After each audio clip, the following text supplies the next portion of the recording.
Right. Okay. Good evening, everyone. Good evening. Okay. Good evening. You have your art scroll from Hashem on page 1028, and this deals with the appointment of the king. It says the following, verse 14, page 1028. So it says, when you enter the land of Israel, that Hashem, God, has given you, you shop the boy, you inherit it, and you settle it. Want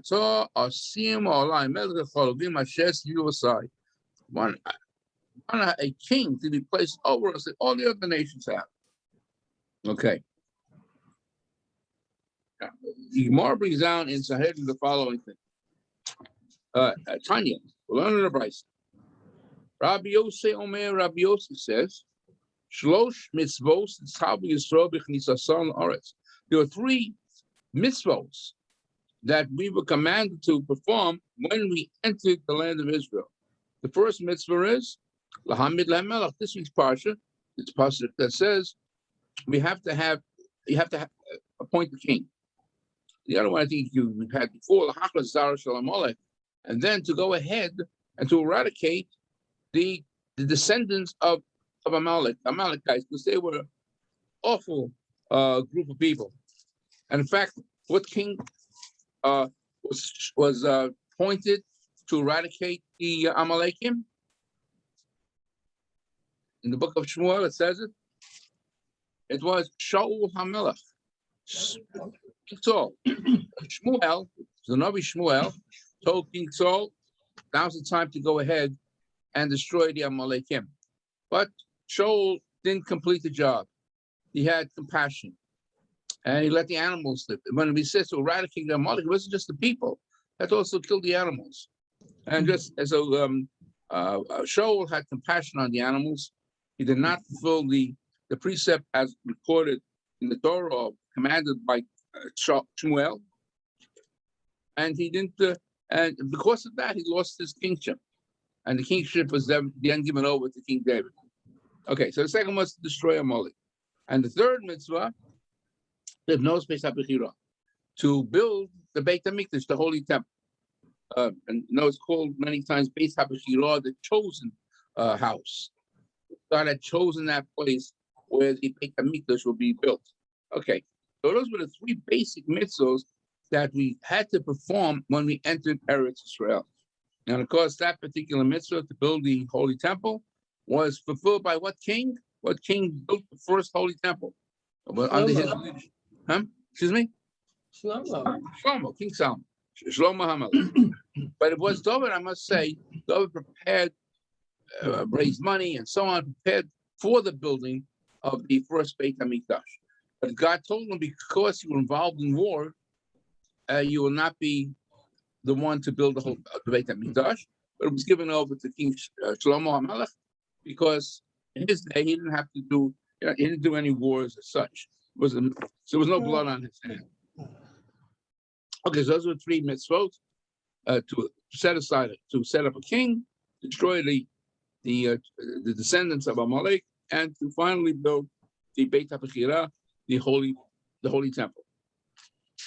Okay.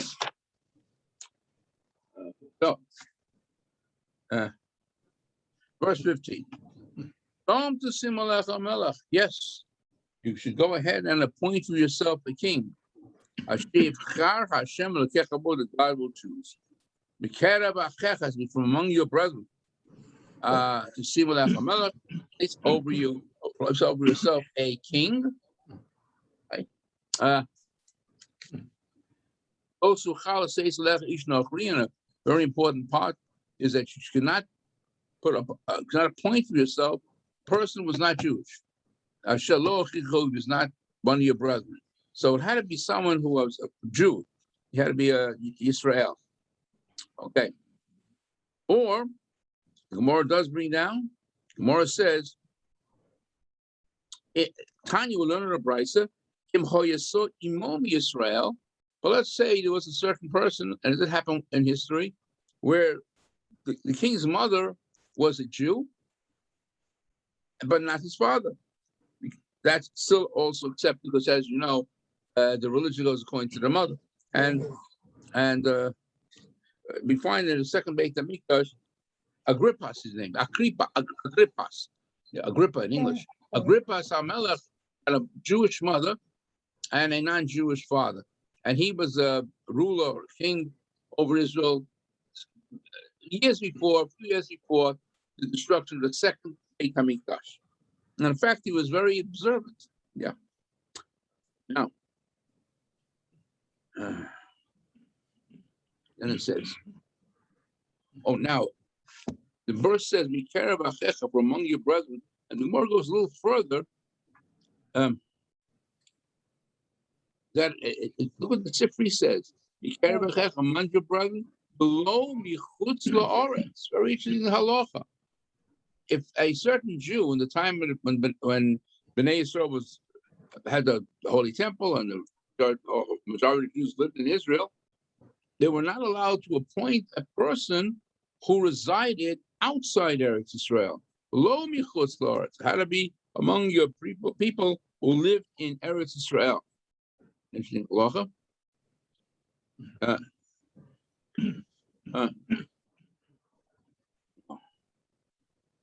Now, it says you should place upon yourself a king. Now, there was a certain respect and honor the people had to give their king. Now, look what it says. The Gemara tells us you should place upon yourself a king, not just appoint him and that's it, but rather should take a muscle, you should have some reverence of the king.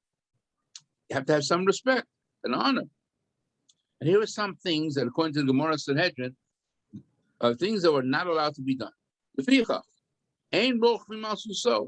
king had a special horse, no commoner was allowed to go ahead and ride on his horse.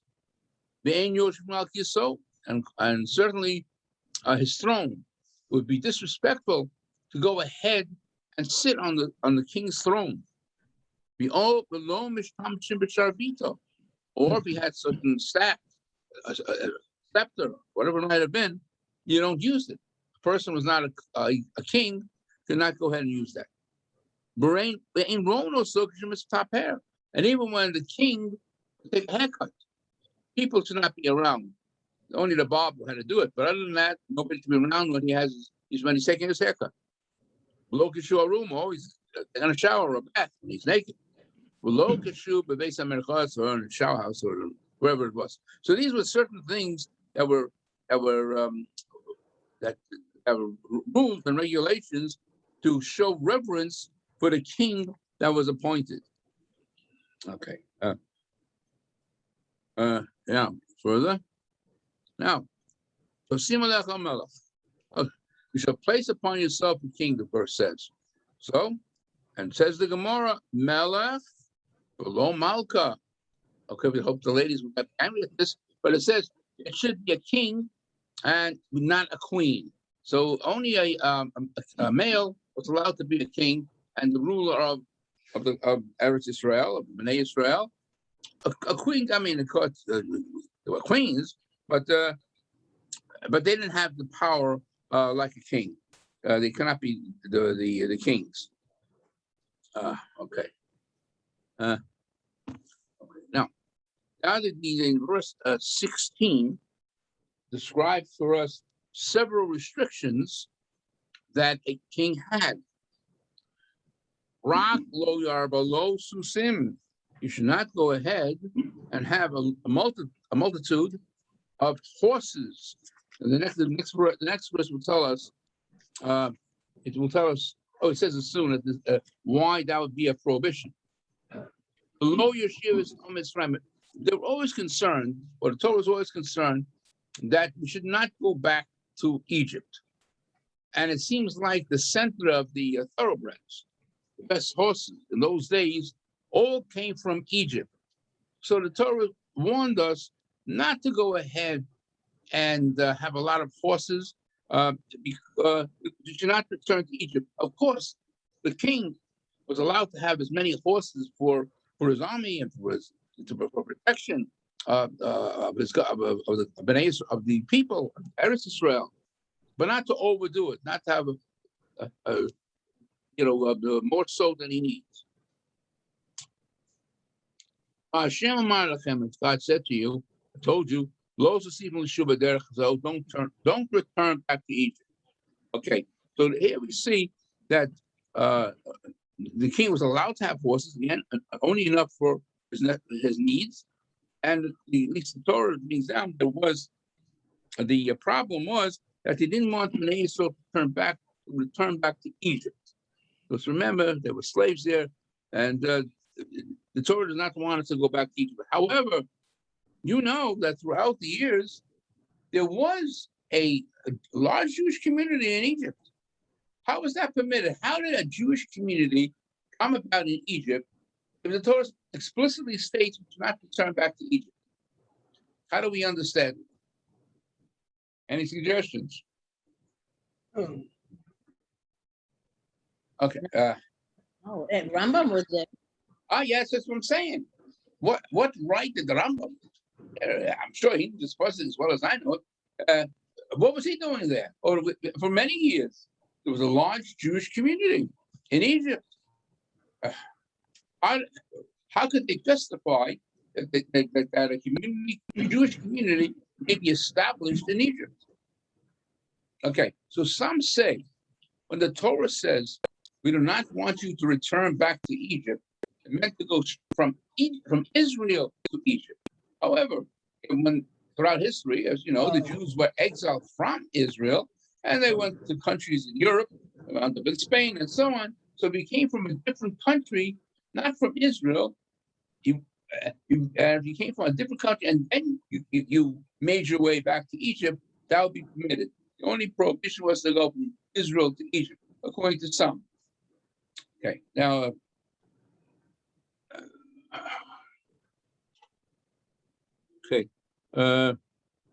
now where are we?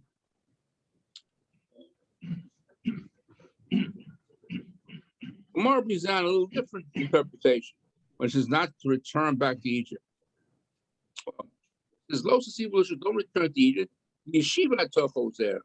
Yes, so maybe to go from Israel to Egypt and establish a Jewish community where you have you build up a community in Egypt itself. That's what you cannot do. However, you are permitted to go to Egypt, from Israel to Egypt. You're doing it to buy merchandise or for business activities, but not to settle in Egypt and have a Jewish community there. So that would be another thing that Morris and Hedden, it does tell us that they were allowed to do business activities, even if you have, and then we go from Israel to Egypt to engage in business activities, and that would be permitted.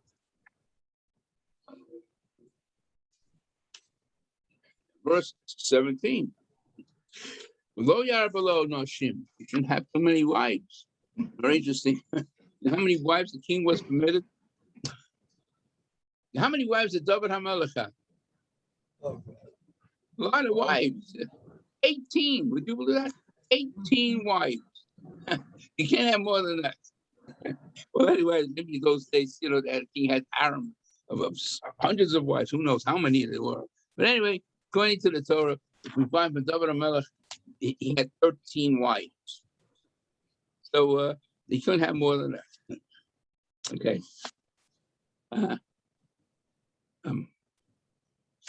Okay, below now, the reason why they couldn't have so many wives, because again, the problem was that in those days, idolatry was spread out throughout the world. It was a great temptation to believe in idols or believe in the sun or the moon or various mountains. It could be anything. So the Torah was afraid that the women who had come from different countries, like Shlomo Melech had, he did marry women who were not from Israel itself. They might have converted, but it was various countries. So the fear was that maybe these women might go ahead and convince the king to engage in idolatry, and they didn't want that to happen. And that's it says over in the verse on 17, "Lo yara below no shim." Do not have many wives, below sulav abode, that he should not turn his heart away from Torah. And then it says, "V'chesed v'zol lo yara below mil," and of course he should not have an abundance of money, gold and silver. Now again, doesn't mean that he wasn't allowed to have money. It meant he could have all the money that's required to govern a country and to whatever needed to be, roads or houses, whatever it may be, that he could have money for. But to have an abundance amount of money, that he had no need for, that he shouldn't have. But other than that, he could certainly have enough money to run the country. Right. Okay, the Gemara presents on it where a lot of these rules are elaborated on. And it says, Omer Rabbi Yitzchak. Rabbi Yitzchak said, "Mipnei ma lo nisgalo tamei Torah, shehem shnei sheharei shnei mikros nisgalo b'tamon nichshav ben gadol haolam." Rabbi Yitzchak poses the question. Throughout the Torah, most of the times, it is not revealed to us the reason for the mitzvah. But yet over here, when it came to rules pertaining to a king, the Torah tells us the reason. Don't go to have too many wives because they might turn their hearts away from God and do avodah zarah, idolatry. Don't have too many horses. He might return to Egypt, and so on. It gives us reasons why these mitzvahs have to be performed. Okay. So Rabbi Yisrael said, why is it? About the Torah, he said the Torah does not give us reasons why we have mitzvah. But over here, it tells us reasons. Why over here does it tell it? And not only that, does it tell it to us, find the great people transgressed anyway. So what does it say? Ksiv, over here it says, a king cannot have an abundant amount of horses. Should not, by doing so, engaging in a lot of horses, he might bring back the people to Egypt. So that's why they don't have too many horses. Is not to have too many wives. They might turn his heart away from God. Okay. Shlomo said to himself, "Oh, please, please, I could have a lot of horses, and I'm not going to return back to Egypt. I'll have a lot of women, and I can turn my heart." But Shlomo thought he could outsmart the Torah. And after he did have a lot of women, and he had horses and had plenty of money and so on. And what does it say in the book of Kings? But Tatsi Miracle of Mitzrayim, he went down to Egypt, he purchased chariots, he purchased horses, and he had a lot of women. And what does it say? Due to all this, in chapter 11, it says, Shlomo, when Shlomo got older, after he did all these things, Noshav, he too as Nebavo. His wives turned his heart. And the truth of the matter was not that he himself went ahead and served idolatry or idols, but rather he did not protest that his wives were doing so. It wasn't proper. How could he go ahead and let his wives go ahead and worship idols and other things and not protest? So that was his downfall. He went ahead. He had a lot of wives. He didn't stop them from doing avodah zarah. They were engaged in a lot of horse stealings. People went down to Egypt to buy horses and so on, and that maybe that's brought about a community of people living in Egypt itself. So since Shlomo HaMelech did not abide by the rulings of the Torah, that was his downfall. And eventually, the kingdom of Israel, I think you mentioned a couple of weeks ago, split into two: the northern kingdom and the what you call Malchut Israel, southern kingdom, which was known as Malchut Yehuda, the kingdom of Judah.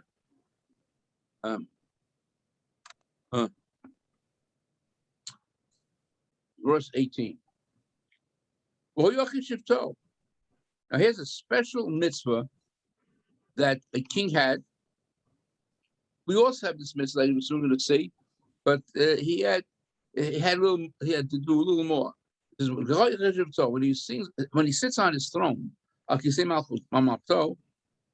because of law, he has a special mitzvah to write as Mishneh Torahs.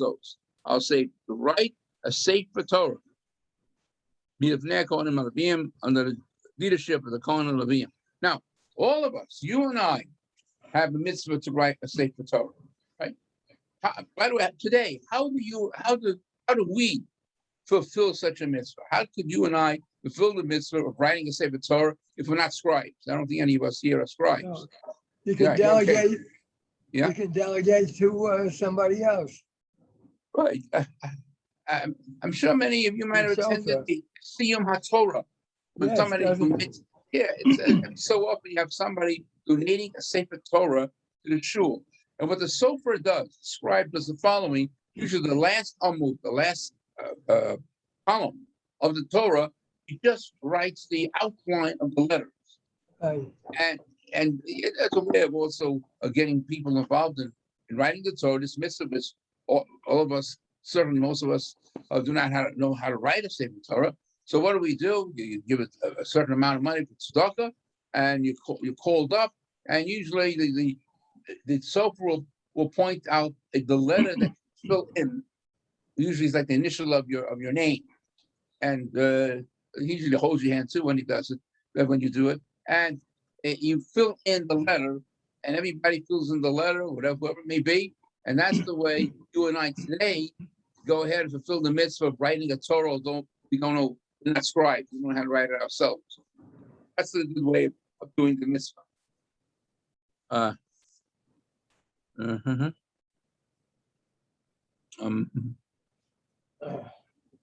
Yep.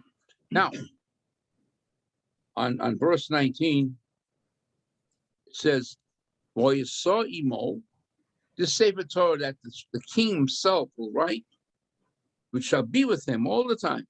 The Korlo Kol Yemei Chayav, he should read in it all the days of his life. Man Gilman Diros Hashem Alakov should constantly be aware of reverence for God.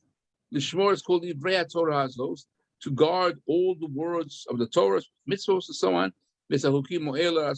All the prohibitions that we are warned to be careful of, and so he should have a daily session of himself to study Torah. Now, we look at Torah; it's pretty heavy. We're going to be carrying around the Torah the whole day. That's what it means. The truth of the matter, it does not mean that.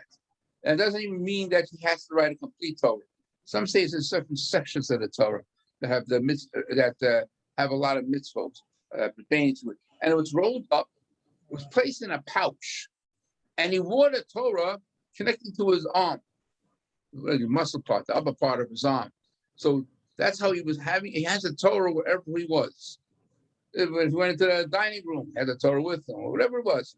The only time he had to remove it was when he had to go to the men's room. Other than that, he had the Torah with him. But it was not the complete Torah. Certain sections, some say they wrote, certain sections of the Torah he had written in this scroll. And like I said, he put it in his pouch, and he had it with him wherever he went. Yeah, okay.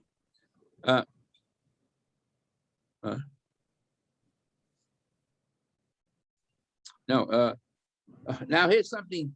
The way the Sifrei understood these words says, "Shall be with him the Sefer Torah shall be, or should study the Torah all the days of his life." And look what it says. Sifrei says, "Yemei Chayav, Elu Hayomim," says the days of his life means daytime. Kol Yemei Chayav, all the days of his life, it should be with him. The Rabbos Halayla includes the nighttime. We don't have a similar explanation. In the Haggadah. Right, pertaining to what? About trying to think. The I think talking about Yetzias Mitzrayim. all the days of your life, you must Say She has to be fine. Shema, remind ourselves. If you remember all the mitzvahs of the Torah, all do the same thing. And brought in Haggadah, it's brought down. It's a Mishnah really in Brachos. You read the Shema, or he mentioned the going out of Egypt during the day. Call Yamechayecha all the days of life. At night, if you're over here, it says you read the Torah, call Yamechayom all the days of his life. During the day, daytime, and nighttime. You have sessions in Torah. He had a mitzvah of having a session in Torah all the days of his life. Okay. I mentioned this a couple of weeks ago. Another interpretation where the Mishnah brings, or Haggadah brings in also, that what does it mean? Should remember the day you went out of Egypt all the days of your life? Yamechayecha ha'olam hazeh means this world. You call it. But even when Mashiach will come, you may call Yamechayecha all the days of your life. To include the days of the Messiah. It's also remind ourselves of remembering the exodus from Egypt. Okay.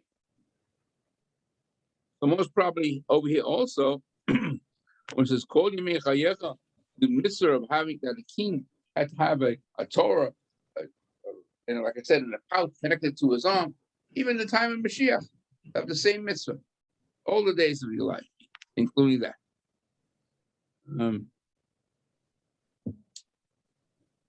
Now, there was another reason why he should abide by these mitzvahs and have a Torah with him.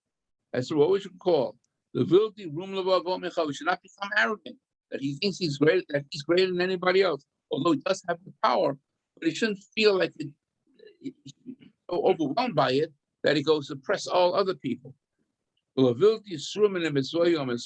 he's warned about going against the Torah, to the right, to the left. And if he abides by the Torah, his days as a king will be prolonged. He and his sons in the midst of Israel. Oh yeah, that's another thing. Based on the wording here, it was inherited. Like David HaMelech was the king. Who got the Melucha? Who got the kingship after him? Shlomo, his son. And so Shlomo passed away. Who got the kingship? Rechavam, Shlomo's son. And that's what it means. He and his sons in Israel. And there's the Gemara in the Holy says, Malamich Yerusha Ilah. See, it's a Yerusha, it's an inheritance from one father to son. And look what it says. See, originally, you'll find that a king has to be anointed with oil. With oil, Shemana Mishka, the anointing oil that Moshe Rabbeinu prepared. So, but if it's a Shlomo getting the kingship of his father or other kings from their father, they not have to be anointed. Okay. If there was, and that's only it was not necessary to anoint the king as a king if it was a son of a king. That's only said. This ruling is only said if there was no opposition and no fighting about it. Who's going to be the king? The Gemara says, however, if there is a dispute about who should be the king, or we have cases in Jewish history where two brothers fought, and each one's fighting the other one, each one wanted to be a king. So in a case like that, where you have a machlokes, brothers arguing, or other people maybe arguing they don't want the sons to take over, then Moshechin, then after the dispute is finished or whatever, then you have to go ahead and anoint this new king with oil. Okay, so but the only time you don't have to if there's no machloket, but if there would be a machloket, a dispute among the people, you would have to go ahead and do it. Anoint them again. Okay, now, so one more thing we have. This. Yeah, if you turn to your page 10:38. Okay, and this is talking about optional wars. Page 1030 in your art scroll for Marsham, chapter 20, verse 1.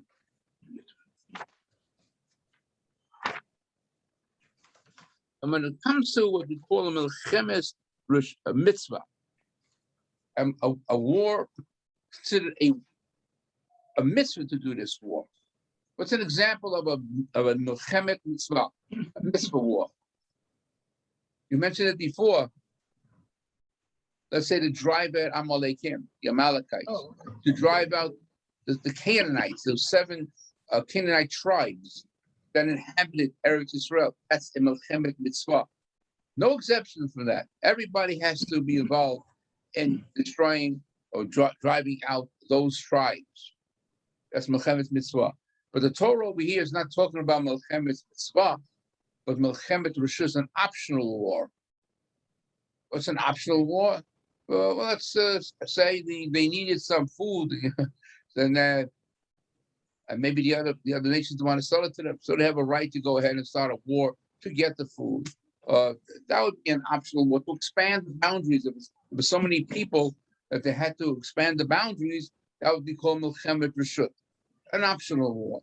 And with an optional war, there will be some exemptions. On a milchemet mitzvah, a war that was a mitzvah, no exemption. So when the Torah is talking about in chapter 20 about a war, it's talking about an optional war. And let me go to let's go.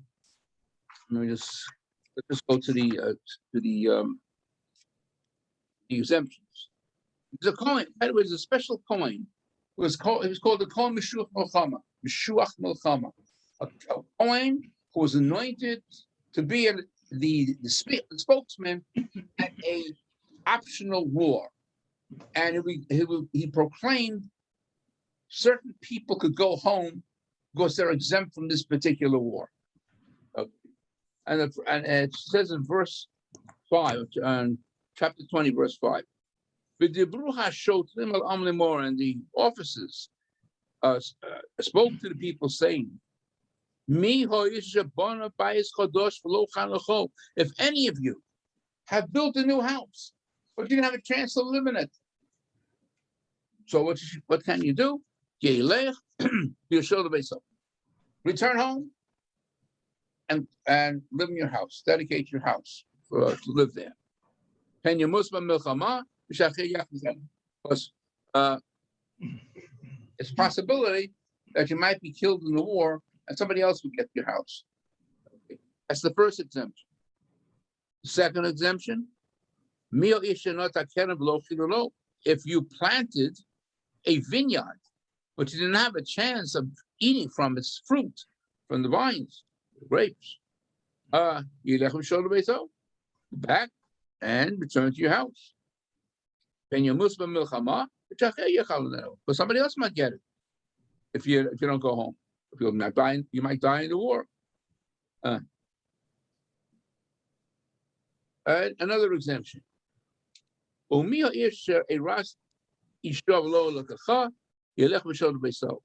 your Muslim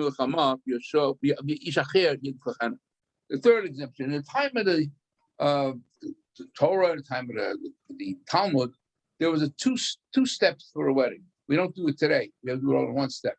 The first step was known as erusin, where you they say betrothal. Like It's not. It's like the first step you see under the chuppah, where the chassan, the groom, gives an actual ring to the kala, and he said, "You are betrothed to me with this ring." That's called kedushin. And then, in the time of the Gemara, a year later, they would go under the chuppah, and they have the sheva brachos, 7 blessings, and so on. Today, we don't do it. We do it on one step. Under the chuppah, the chassan gives the kala the ring, and he gives it, and that's called erusin, a betrothal, and then from the chuppah and then the 7 brachos. But there was 2 steps in the time of the Gemara. Okay, so the Torah, we see it over here. if a person betrothed a woman, he gave her the ring, and he said, you are sanctified to me as my wife, but that's only step one. You can't live with her as a husband and wife. Yes, usually they waited a year, and then they had chuppah, which is known as kedushin, nisuyim. So you had erusin, step one, by giving her the ring, and a year later you had chuppah. That's what it's nisuyim. Okay, so if you did only the time of the Torah, the time of the Gemara, if you did only step one, you betrothed your wife with the ring, and you said, he said, you are sanctified to me as my wife. But he didn't do step two, so that's an exemption. Go home and have chuppah, because if you might die during this war, and somebody else is going to marry him, so you make sure you marry him. Okay. So these were the three basic exemptions there. I want to read one more. What does it say? Oh yeah, verse 8. It says, then the officers continued to speak to the people. Someone said the following. Here is if somebody is afraid, everybody's different. He's really frightened to go ahead and be involved in war. So it says, go home. You're also exempt. Doesn't pay to have a person like you here. I mean, why not? Because you might go ahead and stir up something and say, tell other people, don't have to go. You might get killed. Let's go home. So they don't want that to happen. So if you feel that you can't do it, just go, just leave. Okay, so basically you have these four exemptions. The one who built the house and didn't have a chance to live in it. He planted a vineyard and he didn't eat from its fruit.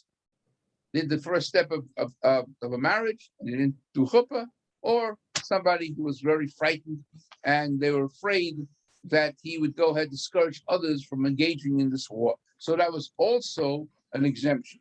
But then again, it is only talking about milchemet reshut optional wars, not a milchemet mitzvah.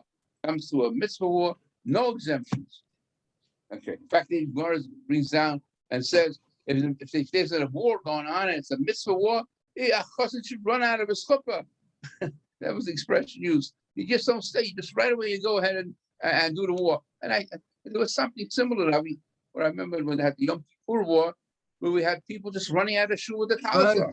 Exactly. Something similar. That's exactly what the Torah means by that. You just run. You just do it. You have a Milchemes mitzvah, no exemptions. You go and you fight. It's Yom Kippur or no Yom Kippur. You got to go even if it's Yom Kippur. As we know in was it 73, I believe, right? We saw men going out of the shul with the talisman to protect Israel. That's the Milchemes mitzvah. So they did the right. Okay, so wish everyone Shabbat Shalom. And remember, it's Elul. We have to Anila Dodi B'Dodi Li. We have to draw closer to our beloved, which is God in this case. And by doing so, God will go ahead and come close to us and will be Zochel, will all merit to have a Shana Tovah V'Racha, a year of blessing and of goodness. Amen. Shabbat Shalom. Amen. Shabbat Shalom. Yashikoah. Okay, thank you so much. Any questions? Okay, take care.